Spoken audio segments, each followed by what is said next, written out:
First leg ni kita akan bermain dekat Emirates Stadium, home Arsenal, dan harapnya ramalan saya meramalkan Arsenal menang 3-1. 3-1. 3-1. Itu ramalan saya. Fakri Putra 3-0 menentang Real Madrid. Real Madrid, juara UCL paling banyak dalam sejarah bola sepak. Kau menang 3-0 dengan gol yang tak masuk akal. Aku rasa kau bayangkan sepanjang karier kau tak pernah score free kick dekat dalam 400 game main kot. Tak pernah score free kick sekali pun. Dalam game ni bukan satu tapi 2 free kick yang lawa gila kau score versus Real Madrid. Memang gila, memang gila. Ini memang termasuk dalam sejarah Arsenal lah. Tapi sebelum aku nak borak panjang, aku nak challenge diri aku. Dalam match review ni, aku nak borak dengan korang. Kenang sebelah kiri aku ni terangkat. Korang tengok video ni sampai habis. Mampu tak aku borak dengan korang? Kenang kiri ni terangkat macam Ancelotti sampai habis video ni. Okay, korang stay tune sampai habis. Okay, masa first half, starting game je boleh nampak macam mana dah ada sloppy moments daripada Jakub Kiwior. Aku rasa memang dia gemuruh lah, kan? Okay. Macam lengah dah. Baru sekejap dah lengah dah ni. Pada aku adalah beberapa momen yang sloppy. Antaranya yang Jakub Kiwior tu. Lepas tu ada Saliba jatuh pun ada. Momen Saka dengan Ode miss pass pun ada. Saka tu hampir assist tu. Dia boleh terbagi dekat Vini Junior pula. Kau tahulah Vinicius Junior tu laju macam mana kan. Terutamanya first half ada sloppy moments tau. Dan masa first half juga aku boleh katakan kedua-dua keeper memang perform gila. Raya dan juga Thibaut Courtois. Tapi Courtois tu aku nak cakap sikit. Dia punya presence tu, dia punya physical dekat situ, lain macam tu. Aura dia tu, kan? Kau boleh nampak dia ni world class goalkeeper tau. Dengan dia punya sizing tu kan. Macam, boleh score ke nak lawan dengan Courtois ni? Kan? Tapi end up boleh juga rupanya bolos. Aku ingat tak boleh bolos tau game kali ni. Dan aku perasan jugalah gameplay Real Madrid untuk first half ni dia seperti macam tak ada urgency tu. Boleh nampak macam mana intensity player Arsenal ni berbanding dengan player Real Madrid punya intensity. Boleh nampak dia lebih laid back, santai je create gameplay dia orang. Dan masa first half juga boleh nampak Arsenal dia control game dengan baik sebenarnya, tapi finishing tu tak ada. Banyak kali chances yang besar lah pada aku yang Saka dah create dekat belah kanan tu. Tapi itulah guys, walaupun game ni kita menang 3-0 kan, aku still rasa yang Arsenal perlukan striker yang clinical. Sebab mungkin end up dengan striker yang clinical dalam tim Arsenal ni, dengan chances-chances yang besar, yang banyak macam tu dihasilkan, aku rasa memang final score game tu mungkin akan jadi lagi menarik ataupun lagi banyak lah dia punya goal scoring daripada Arsenal tu kan. Itu pendapat aku lah. Dan dalam game ni juga, bukan kata first half lah, second half juga boleh nampak macam mana Miles Lewis Kelly, what a player lah. Memang gila lah budak tu. Budak tu umur dia tak sampai 20 pun kan, 18 tahun lah kalau tak silap kan. Muda lagi. Tapi dia punya gameplay, dia punya keyakinan, dia punya composure menentang Real Madrid, big stars, semua player midfield Real Madrid. Kau tahu lah macam mana kan, ada World Cup winners, ada star-star player lah kan. Dia boleh lawan guys. Dia mengimbau kenangan macam mana performance Jack Wilshere menentang Barcelona, prime Barcelona. Ada Xavi, ada Iniesta tu. Memang gila lah Miles Lewis Kelly. Padahal dia bukan main midfield pun, tapi korang tahu kan macam mana Arteta punya fullback inverted punya strategi kan. So memang baik gila dia main position tu. Aku suka gila. Dan personally aku rasa kalau Declan Rice tak ada gol dalam game ni, dia lah man of the match aku. Dan Partey buat kerja baik gila dalam game ni. Very underrated jugalah. Sebab apa dalam game ni dia buat Bellingham kan, golden boy tu senyap guys. Bellingham tak in, betul-betul tak in tu. Sebab dia memang tak main langsung. Macam tak main Bellingham tu. Hebat lah performance daripada Partey juga. Dan ada juga benda yang aku annoyed. Sebab ada orang petikai kan, mana perginya Martinelli masa first half. Ni kau tengok ni, apa Mamat ni cakap. Semua reply tweet dia, semua dia nak bidas. Dia kata ada je pendapat dia memang tak suka dengan Martinelli tu. Tapi ini pendapat aku. Aku rasa sebenarnya taktikal Arsenal punya gameplay ni dah memang jelas, sudah terang lagi bersuluh, yang mana kita memang berat ke belah kanan. Kita memang menggunakan Saka ni sebagai chances creator.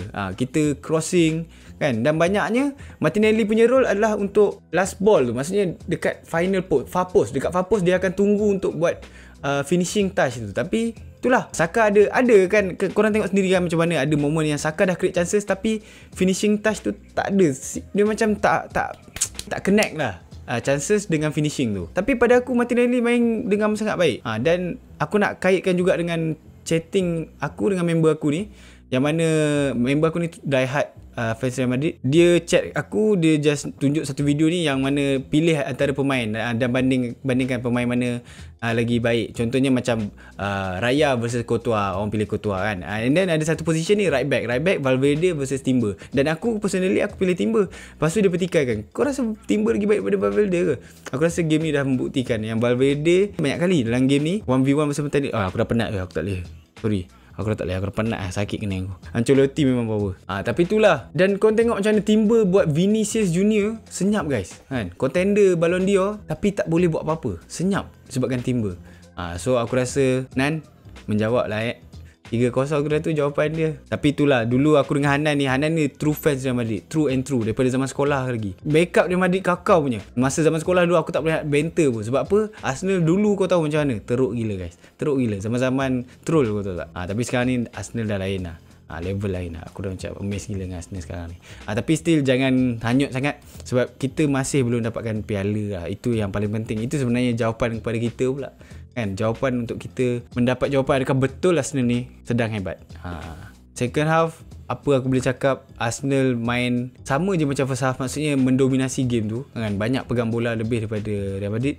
Dan pada kali ni lebih berani, lebih intens. Dan bila dapat chances free kick tu, terus terang aku cakap, aku ingatkan dia akan crossing dan cuba set piece Arsenal yang typical lah kan. Cuba cari gol tanduk. Itu set piece typical Arsenal. Sebab kita tak ada dead ball specialist yang well known dekat Arsenal ni. Kalau yang selalu nak ambil pun Raheem Sterling, tapi tu pun tak pernah gol. And then Declan Rice ni aku sebenarnya yakin dengan dia. Especially bila dia ambil corner, dia ambil set piece yang mana dia ada power tu tau bila dia shoot tu. Dia bukan power knuckle ball ke apa, tidak, tapi dia punya shooting tu dia whip the ball. Dia whip the ball dengan sangat laju lah, deras lah dia punya rembatan crossing tu. Dan boleh nampak juga macam mana ada assistance daripada Jove, coach set piece Arsenal. Yang mana dia kata direct whip. Oi, aku rasa tak tahulah Rice dengar ke tak, tapi Rice kata yang bagi nasihat kat dia masa tu Saka kata kalau dapat rasa tu, dapat feel tu, try je. Lepas tu dia try, dia cross, lawa gila, lencong macam Roberto Carlos punya gol tu, lawa gila. Roberto Carlos ada pula tengok kan. Lepas tu tak cukup satu je, tak lama pun lepas tu ada second free kick dan dia ambil lagi. Ini top corner, top bin guys. Ini lawa gila gol ni. Aku macam tak boleh nak percaya. Aku macam tak boleh nak brain. Even Declan Rice tu sendiri, aku tengok dia throughout the game kan, lepas dia dah score 2 free kick tu, dia macam tak boleh nak stop senyum. Dia macam bermimpi tau. Dia macam mulut dia tu nampak sangat dia nak cover yang dia happy tau.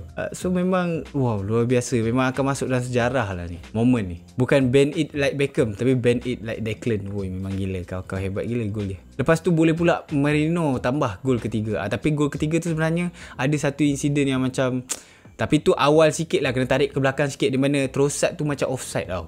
Tapi nasib baiklah dia tak check kan. Tapi selalunya kalau Arsenal punya game, dia akan check lah. Seboleh-boleh benda yang nak menidakkan Arsenal menang, mesti dia akan check punya. Tapi itulah, first half pun boleh nampak referee pun agak macam pening sikit lah pada aku. Dan aku kena bagi kredit juga dekat Mikel Merino, yang mana kita sign dia sebenarnya untuk ganti Xhaka, untuk main role nombor 8. Tapi dia dah jadi macam mana, tiba-tiba dia tak pernah main striker, dia jadi pak sanggup untuk main striker tau.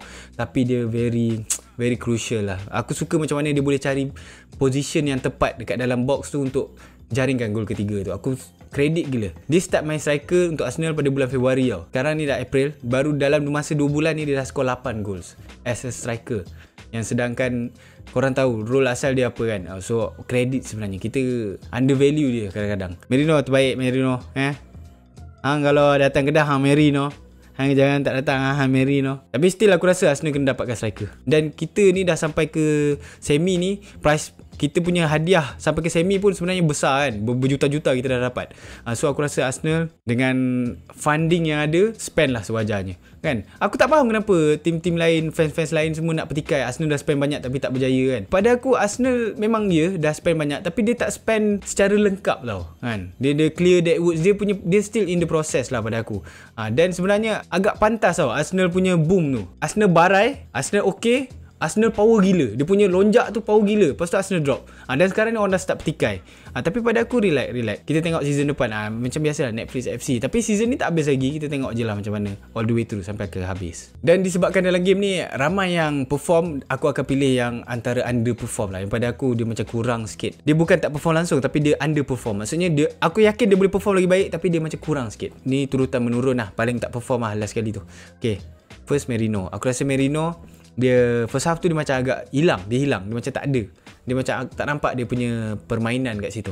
And then second, Kiwior. Aku rasa Kiwior, nampak nervousness dia tu. Ada certain moments yang macam rasa tak yakin dengan Kiwior tu. Tapi dia semakin lama, semakin masa berjalan throughout the games, boleh nampak dia semakin lama semakin yakin. Itu aku suka lah. And then guys, Odegaard. Odegaard aku rasa very underperform lah. Nampak first half sebenarnya dia punya intensity, dia punya pressing, cumanya ada banyak kali momen-momen yang aku rasa quality is not there. Dia macam confident tu macam tak dapat tau. Kita tak dapat Odegaard yang confident. Odegaard dia nampak macam Odegaard yang cuba untuk confident. Nampaknya macam tu. Macam ada dia nak try buat passing yang smart tapi tak jadi, tak sampai. Passing dia ada miss pass. Aku teringat nak tengok Odegaard yang confident, yang try daripada jauh. Sebab dia ada ruang tu, dia ada space tu. Kan dia ada dia punya position tu. Contoh bila Saka bagi kat dia, dia ada momen-momen yang aku rasa dia boleh try daripada jauh. Dan aku nak sangat tengok dia try daripada jauh. Kan? Biarlah tak gol ke laut ke, tapi at least try. Be brave. Sebab dia captain tau. So aku rasa dia boleh buat lagi terbaik. Aku yakin dengan dia. Bro, Odegaard kita sama, umur kita sama. Aku nak kau score gol cantik macam aku boleh score gol cantik juga. Nice.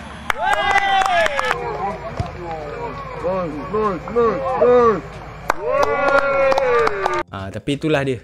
Player yang aku pilih sebagai player yang underperform untuk game kali ni. Jadi sebelum aku nak habiskan video ni, sebenarnya aku nak minta korang doakan dulu dekat saudara kita saudara kita yang sedang berjuang. Aku tak nak elaborate panjang lah. Aku rasa korang sendiri pun faham lah apa yang aku cuba sampaikan.